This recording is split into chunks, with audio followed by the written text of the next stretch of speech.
जय हिंद दोस्तों, मैं महेंद्र शर्मा स्वागत करता हूं वन वर्ल्ड हिंदी में आपका। उम्मीद करता हूं आप खुश और स्वस्थ है। दोस्तों आइए दिखाते हैं पाक मीडिया की एक और लेटेस्ट डिबेट, जिसमें कैसे अब पाकिस्तानी मीडिया एक डिस्कशन करने लग गया है कि जब तक पाकिस्तान में जो रूल कानून है ये पॉलिटिकल पार्टियां तब जब तक नहीं मानेगी तब तक पाकिस्तान के हालात बद से बदतर होते जाएंगे। क्योंकि रूल और रेगुलेशन ना मानने के ही इस क्रम में शेख रशीद ने भी बहुत सी जगह अब कुर्सी हथियाने के लिए और इमरान खान को वापस लाने के लिए सीधे सीधे नारे मारने शुरू कर दिए जुलूस और जलसों में कि आप मारो, मरो, जलो और जलाओ। तो इस नीति के तहत कहीं ना कहीं इमरान खान को वापस पाकिस्तान की सत्ता पाने के लिए एक भरपूर कोशिश कर रहा है। और शेख रशीद जो एक अनपढ़ गवार बंदा है, वो भी कहीं ना कहीं अब पाकिस्तान में एक बड़े हमले और बड़े अस्त व्यस्त माहौल की तैयारी में जुटा हुआ है, क्योंकि ये सिर्फ और सिर्फ कुर्सी के लालच है। तो दोस्तों देखिए डिबेट और कमेंट में अपनी प्रतिक्रिया जरूर दें। लास्ट में आपसे रिक्वेस्ट करूंगा, चैनल पर नए हैं तो चैनल को सबसे पहले सब्सक्राइब करें, लाइक शेयर कमेंट जरूर करें। दोस्तों जय हिंद, वंदे मातरम, भारत माता की हो रहा है। Is it justified? और अगर नहीं है तो क्या ये मखलूत हुकूमत भी साबिका हुकूमत की रविश पर चलने के लिए?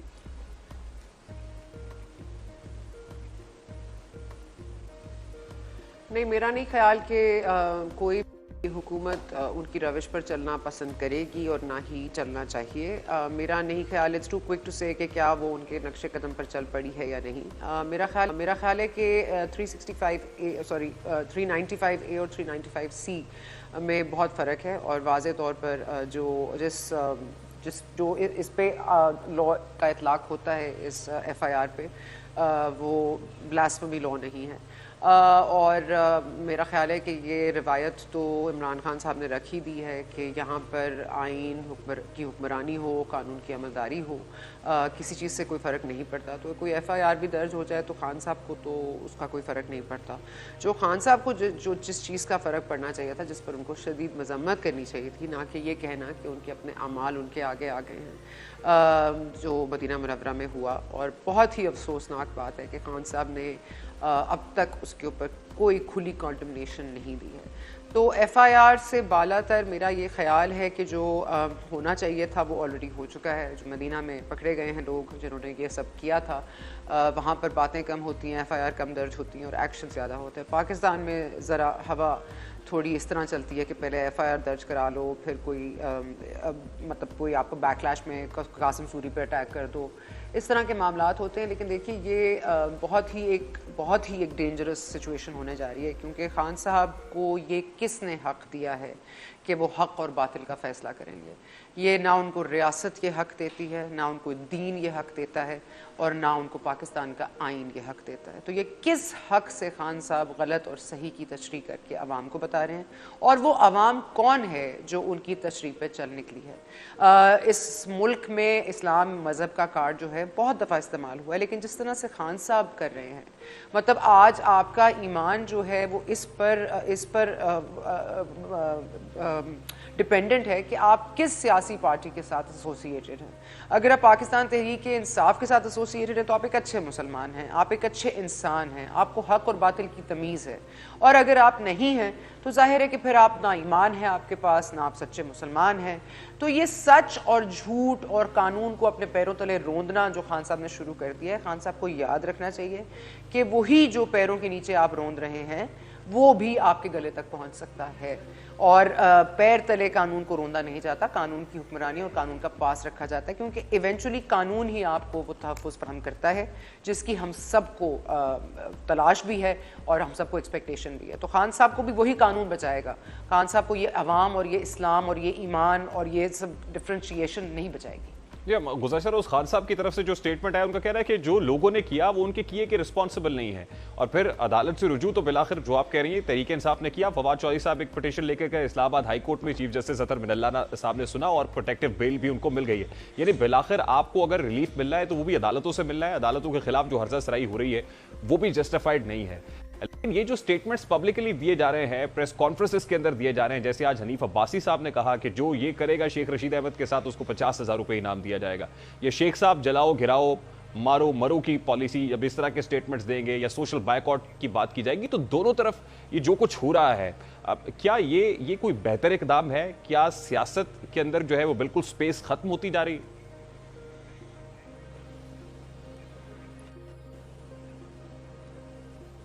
बिल्कुल साहब, बिल्कुल। मेरा ख़्याल है कि इस अवाम में वैसे भी इंटॉलरेंस बहुत ज़्यादा है। हमारे मुल्क में क्योंकि बहुत कम एवेन्यूज़ हैं अपनी फ्रस्ट्रेशन और अपनी एक्सपेक्टेशंस को ज़ाहिर करने के लिए, तो फिर हम खुदाई फ़ौजदार बनने का हमें बड़ा शौक़ है। इस मुल्क में आपने देखा है कि सियालकोट वाला वाक़या हो जाए, मुनीब और मुगीस को किस तरह डंडों से आपने मारा।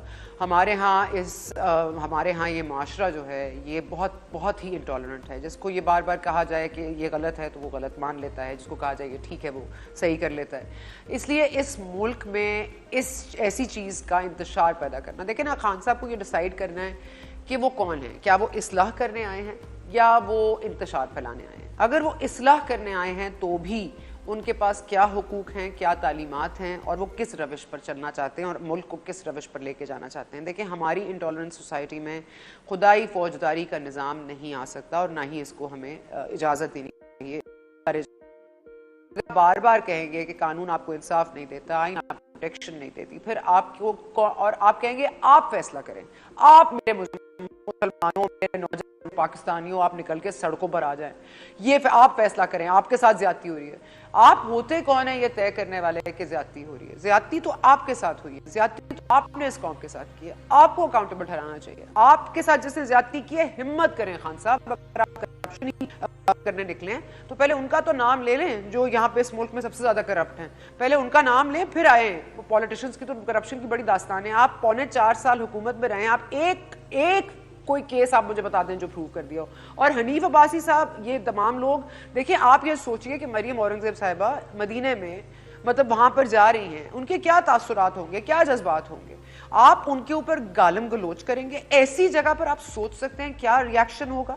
और उनका तो बहुत सब्र है, उन्होंने कुछ नहीं कहा, लेकिन जाहिर है मतलब उनके जो वर्कर्स हैं या उनके जो पॉलिटिकल वर्कर्स हैं, पॉलिटिकल पार्टी में जो लोग हैं, वो भी गंडापुर की बातें सुनते हैं, वो भी आपके लोगों की लूज कमेंट सुनते हैं, वो भी एक लूज कमेंट दे देंगे। लेकिन ये लूज कमेंट्स का जो मामला है ये खत्म कहाँ होगा?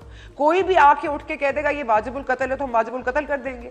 यही मसला है कि जब हम किसी आलिम दीन को प्राइम टाइम शो दे देते हैं और वो फतवे लगाता है कि ये अच्छा मुसलमान है, इसमें आपको जन्नत मिलेगी, इसमें आपको बहिश्त के बाग आपके लिए इंतजार कर रहे हैं, ये गलत तशरीह है हमारी। Two wrongs can never make right। अगर वो कह रहे थे तो वो कंडेमनेबल है, अगर यहां से ये आवाज उठेगी तो ये भी काबिल मुजम्मत है। और ये सब एक ऐसे वक्त में हो रहा है जब खान साहब ने अपने कारकुनान को निकलने की कॉल दे रखी है कि चांद रात को आप निकलेंगे पार्टी परचम हाथ में उठाकर, फिर ये कह रहे हैं कि मई के आखिरी हफ्ते में हम इस्लामाबाद की तरफ मार्च करेंगे। तो फिर क्या देखा जाए जब ये लोग सड़कों पर होंगे, अब ये कारकुनान इस्लामाबाद की तरफ मार्च कर रहे होंगे, तो अफरा तफरी देखने को मिलेगी, कोई इंतशार मजीद ये शिद्दत के साथ बढ़ेगा?